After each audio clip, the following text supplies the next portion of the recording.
మనతో పాటు ఉద్యమకారుడు తెలంగాణ ఉద్యమంలో కీలక పాత్ర వహించినటువంటి ఉద్యమకారుడు గజ్జల నగేశ్వర ఉన్నాడు. మాట్లాడే ప్రయత్నం చేద్దాం. అన్న, ఎట్లా చూస్తారు దీక్షా దివాస్ పైన కాంగ్రెస్ నేతలు కొన్ని కామెంట్స్ చేస్తూ ఉన్నారు, ఎట్లా చూస్తారు దాన్ని? ముందుగా దీక్షా దివస్ సందర్భంగా తెలంగాణ ప్రజలకందరికీ కూడా శుభాకాంక్షలు తెలియజేస్తూ, ఈ యొక్క దీక్షా దివస్కు ఒక చరిత్రమైన రోజు. ఈ దీక్షా దివస్కు ఈ ఘటన లోపల ఉన్న దాన్ని ఎవరు కూడా మర్చిపోలేరు. ఎందుకంటే కేసీఆర్ గారు తెలంగాణ రాష్ట్రాన్ని తీసుకురావాలి, సాధించాలి అని చెప్పేసి 2001 లోపల మరి టీఆర్ఎస్ పార్టీని స్థాపించి నీళ్లు, నియామకాలు, నిధులు వాటిని మనం సాధించాలంటే తెలంగాణ రాష్ట్రం ఏర్పడాలి, తెలంగాణ రాష్ట్రం వస్తేనే మన బతుకులు బాగుపడతాయి అని చెప్పేసి అనేక రకాలుగా అంచెలంచెలుగా తెలంగాణ ఉద్యమాన్ని తీసుకొచ్చేసి మరి 2009 నవంబర్ 29 రోజు మరి ఈ యొక్క దున్నపోతు మీద వర్షం కురిస్తే దున్నపోతుకు ఏ విధంగా ఉంటుందో మరి అలుకులేదు చెలుకులేదు ఈ ప్రభుత్వానికి కనువిప్పు జరగాలంటే చివరి ప్రయత్నంగా మరి అమర నిరాహార దీక్షకు పూనుకోవటం జరిగిన రోజు ఇది. ఆ రోజు మేము చాలాసార్లు మరి కేసీఆర్ గారికి నివారించడం జరిగింది. వద్దన్న తొందరగా పడకండి, మీరు మన ఆరోగ్యం సహకరించదు, మనం ఇంకా ఉద్యమాలు చేస్తాం, ఈ ప్రభుత్వం నేను అనవసరంగా చంపేస్తుంది, హత్య చేస్తుంది, ఉద్యమం పేరు మీద మీరు నిరాహార దీక్ష పేరు మీద మీకు కావాలని మిమ్మల్ని అంటే మేము కోల్పోతే ఎక్కడ కూడా జంకు లేకుండా వణుకు లేకుండా అతని లక్ష్యం ఒకటే, నాకు తెలంగాణ రాష్ట్రం కావాలి, నా ప్రాణాలు పైన పర్వాలేదు, తెలంగాణ తెచ్చుడో కేసీఆర్ సచ్చుడో అనేసి తెలంగాణ జీతయాత్రను కేసీఆర్ శివయాత్రను అనే నినాదంతో మరి ఈరోజు మరి దీక్షా దివాస్ రోజు మరి అమర నిరాహార దీక్ష పూనుకోవటం.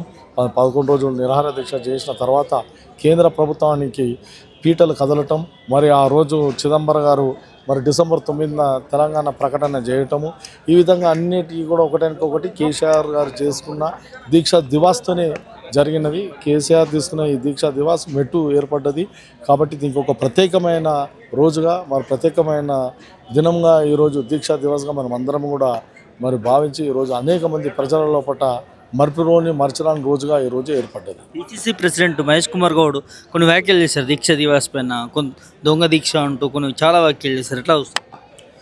పెద్దలు అంటుండే చూడు, ఆడలేక గజ్జలు అడ్డం వచ్చినట్లు అన్నట్లు వాళ్ళు తెలంగాణ ఉద్యమంలో ఎక్కడ పార్టిసిపేట్ చేయలేరు, తెలంగాణ ఉద్యమం నడిపినా వాళ్ళకి దాఖలు లేవు, ఆయన ఎక్కడ కూడా ఉద్యమంలో ఎక్కడ లేడు.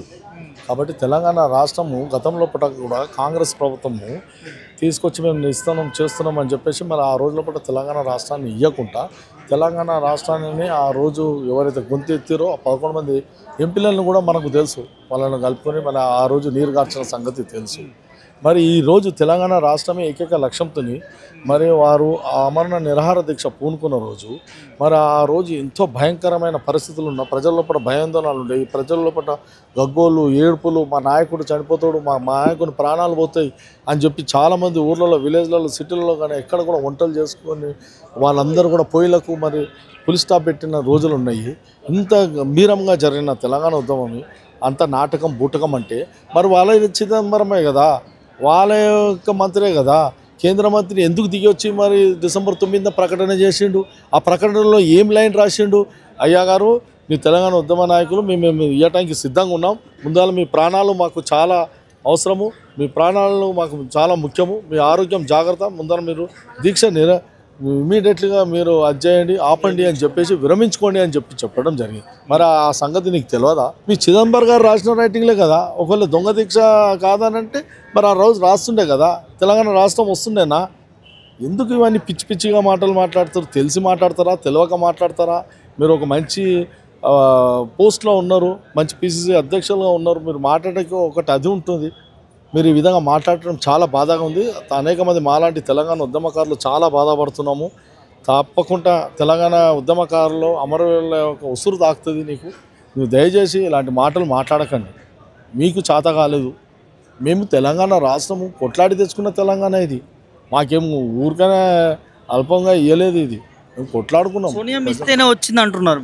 అదే చెప్తున్నాను కదా, ఆ ప్లేస్లో ఎవరైనా కూడా భయం భ్రాంతులకు గురైపోయి కేసీఆర్ ఉద్యమానికి ఆ వణుకు పుట్టి కేసీఆర్ చేస్తున్న నిజాయితీ ఉద్యమానికి కేసీఆర్ లోపల ఉన్న నిబద్ధతను చూసి ఆ రోజు ఆ ప్రభుత్వంలో ఉన్న వాళ్ళు సోనియా గాంధీ కాబట్టి వాళ్ళే ఇవ్వాల్సింది, వాళ్ళు కాకుండా ఇంకెవరు ఉన్నా కూడా కేసీఆర్ చేస్తున్న ఉద్యమానికి 100% ఇవ్వాల్సిందే. వాళ్ళు ప్రకటించకపోతే చేయాల్సిందే. అంటే మీరు ఉద్యమంలో ఉన్నారు, చాలా ప్రోగ్రామ్స్ కూడా అందులో పాల్గొన్నటువంటి సిచ్యువేషన్ చూసాం. అసలు ఎట్లా ఉండే నా నేపథ్యం ఏంటి, అప్పుడున్న పోరాటం గురించి ఒక 2 ముచ్చట్లు ఏంటి? నిజంగా చెప్పాలంటే ఫస్ట్ ఆఫ్ ఆల్ మా కేసీఆర్ అన్న గారికి పాదాభివందనం. మాకు తెలంగాణ ఉద్యమంలో మొదటి నుండి కూడా భాగస్వామ్యం కల్పించినందుకు. ప్రతిరోజు కూడా మేము జలదృశ్యంలోకి వెళ్ళినప్పుడు అక్కడ గడ్డి మోస్తుండే, ఎండిపోయిన గడ్డి కానీ ఏం కానీ అక్కడ విశాలమైన ప్రాంతంలో లోపల అప్పుడు ఆ పల్లి లంబటోడు ఒక ఛాయ్ ఉండేటనే ఉంటుండే.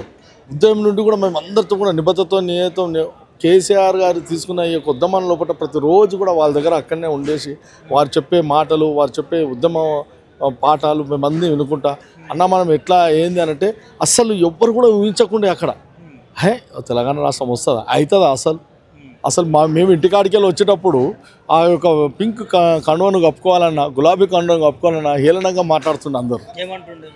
అరే ఎక్కడ తెలంగాణ రవి, ఎక్కడ కేసీఆర్, మంచి వాళ్ళతోనే రాలేదు, ఈ కేసీఆర్తో ఏం తెలంగాణ వస్తుంది?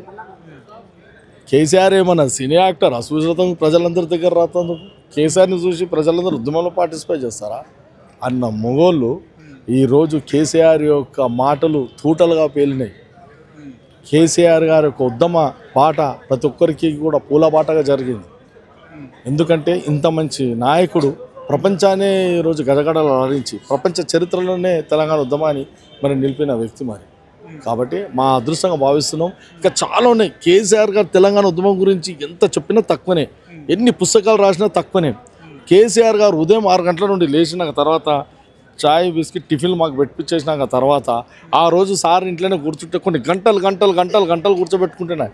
అక్కడ నందిని నగర్లో అయితే కానీ అక్కడ కన్స్ట్రక్షన్ అవుతుంది ఒక దిక్కు, అక్కడ ఉసుకే కంకర అక్కడ ఉంటుండే, అక్కడ మీద కూర్చుంటుండే, ఎవరు కుర్చీలు కావాలని ఏముండకుండే. ఆ కింద రెడ్ కార్పెట్ వేస్తుంటే దాని మీద కూర్చుంటుండే, వాళ్ళు కూడా మంచిగా కింద కూర్చుంటుండే, మంచిగా సకలం ముక్కలం కూర్చొనేసి మంచిగా మాటలు చెప్తుండే. తెలంగాణ ఉద్యమం ఎట్లా తీసుకురావాలి, మన దగ్గర శక్తి ఏంది, మన దగ్గర డబ్బులు లేవు, మనం ఏ విధంగా చేయాలి, ఏ విధంగా ప్రతిరోజు తెలంగాణ అనుకుంటా దశల వారీగా దానికి ఏ విధంగా ఉండాలి, ఏ విధంగా ఒక ఊహ్యం, ఒక మంచి దానికి ఏ విధంగా దానికి అంటుండే అంటే కరెక్ట్గా ఫర్ ఎగ్జాంపుల్ చెప్తుండే కదా, వర్షాలు కురిచేటప్పుడే రైతులు నాట్లు వేసుకోవాలని అంటుండే. మండు టెండలో నాట్లేస్తే ఉంటాయి ఆ నాట్లు. ఆ విధంగా తెలంగాణ ఉద్యమాన్ని కూడా అవసరం బట్టి సమయాన్ని బట్టి మన యొక్క అస్త్రశస్త్రాలను బయటకు వదులుతుండే కేసీఆర్ గారు. అందరూ అనుకుంటుంటే కేసీఆర్ 6 నెలల తర్వాత వస్తాడు. అరే పిచ్చోడా, 6 నెలల సంవత్సరం కూడా నిరంతరం కూడా కేసీఆర్ తెలంగాణ ఉద్యమం గురించి మాట్లాడుతుండే. ప్రతి ఒక్క సెక్షన్తో ఎవరు వస్తే వాళ్ళతో, ఎవరు వచ్చినా తెలంగాణ రాష్ట్రం వస్తే ఎట్లుంటుంది, తెలంగాణ రాష్ట్రంలో కూడా మనకి ఏమేమి కావాలి, ప్రతి ఒక్కరితో మాట కలిపి వచ్చిన ఫస్ట్ ప్రతి ఒక్కరితో తెలంగాణ రాష్ట్రమే గురించే మాట్లాడుతుండే. చిన్న లేదు పెద్ద లేదు, ప్రతి ఒక్కరిని కూడా పలకరించి అసలు కేసీఆర్ గారితో మాట్లాడి కేసీఆర్ గారితో మీరు దగ్గర ఉంటే దానంత ఆనందం తృప్తి ఇంకేముండకూడదు. ఆకలి ఉండకుండే ఏముండకుండే. మాకు మధ్యాహ్నం పూట మంచిగా మిల్సు తెప్పిస్తుండే, మేము మంచిగా మిల్సు ఆన్నే తింటుండే, మంచిగా మిల్సు. ఆ విధంగా ప్రతిరోజు కూడా కేసీఆర్ ప్రతి ఒక్కరికి కూడా భోజనాలు పెడుతుండే. అన్నం ఏమున్నా లేకున్నా కూడా అన్నం తినిపించి కూకోబెడుతుండే. అలాంటి తెలంగాణ ఉద్యమం లోపల జరిగిన దాని ప్రతి ఒక్కటిగా చాలా ఘట్టాలు ఉన్నాయి, చాలా విషయాలు ఉన్నాయి. ఒక తెలంగాణ ఉద్యమం లోపల ఆ రోజులలో మనం ఇంటింటికి అప్పుడు నేను 2001లో పార్టీ లోపల మేము పెట్టినప్పుడు ఉన్నాక 2002 లోపల మాకు కార్పొరేట్ ఎలక్షన్స్ వచ్చిండే. కార్పొరేటర్గా పోటీ చేసేటప్పుడు అప్పుడే పెట్టిన పార్టీ 1 ఇయర్లో అందరం గెలుస్తామని కాదు. తెలంగాణ ఉద్యమాన్ని గడపకు తీసుకోవాల్సిన ఇది ఒక మంచి సాధన, ఇది ఒక బహాన మనకు. మనము ఈరోజు మున్సిపల్ కార్పొరేటర్ మీద పోటీ అనేది గెలుస్తామని కాదు. 100 సీట్ల 100 గడప 100 డివిజన్ల లోపల తెలంగాణని ఆ విధంగా ప్రతి ఒక్క అవకాశాన్ని కూడా కనిపించుకుంటుండే మేధావి కేసీఆర్ ఒక శక్తి, మహాశక్తి, ఒక చరిత్ర. ఆ కేసీఆర్ని నోబడి ఎవ్వరు కూడా టచ్ చేయలేరు, ఏ విషయంలో టచ్ చేయలేరు. కేసీఆర్కి ఎవ్వరు కూడా సరిపోరు, ఓన్లీ కేసీఆర్. ఎట్లా అనిపిస్తుంది, అదృష్టం అనుకుంటున్నారా కేసీఆర్ గారితో ఉద్యమంలో పాల్గొని? అరే నా జన్మ ధర్మమే అనుకుంటా. నేను పూర్వజన్మ నా యొక్క భావిస్తున్నా. నేను కేసీఆర్ గారి తెలంగాణ ఉద్యమంలో నాకు అవకాశం ఇచ్చి నన్ను లేకపోతే నేను ఈరోజు ఈ స్థానంలో ఉండకుండే, నేను ఈ విధంగా మాట్లాడకుండే. మాకు అప్పుడు స్పీచ్లు రావు, ఏం రావు. తెలంగాణ ఉద్యమంలో పడి కేసీఆర్ గారు మాకు ఇచ్చిన స్పీచెస్లో పట్టి విని మేము తయారైనాం. కేసీఆర్ ఇచ్చిన మాటలే మాకు ఈ విధంగా తయారైనాయి. మేము ఏదో పొలిటీషియన్స్గానో ఇంకా ఏదో అవుతామని ఎప్పుడు ఊహించలే. ఈ విధంగా మనల్ని కేసీఆర్ ఉద్యమకారులను చేసిండు, పొలిటికల్ లీడర్లను కూడా చేసిండు. మా అదృష్టంగా భావిస్తున్నాం. కేసీఆర్కి జీవితాంతం మేము రుణపడి ఉంటాం. మాది కేసీఆర్, ఈ సూర్యచంద్రుడు ఉన్నంత వరకు కేసీఆర్ పార్టీ ఉంటుంది, కేసీఆర్ నామం ఉంటుంది, కేసీఆర్ యొక్క జ్ఞాపకాలు ఉంటాయి, కేసీఆర్ యొక్క ఉద్యమము చరిత్ర లోపల జరిగిన ఘటనలు అన్నింటిగా నిలిచిపోతాయి. మళ్ళీ కూడా నేను ఈ యొక్క రాష్ట్ర ప్రభుత్వం రిక్వెస్ట్ చేస్తున్నా, కేసీఆర్ చేసిన తెలంగాణ ఉద్యమాన్ని పాఠ్యాంశంలో చేసి ఈ వచ్చే జనరేషన్కు అందరికీ కూడా ప్రపంచానికి తెలియవలసిన అవసరం ఉందని తెలియజేసుకుంటున్నాను.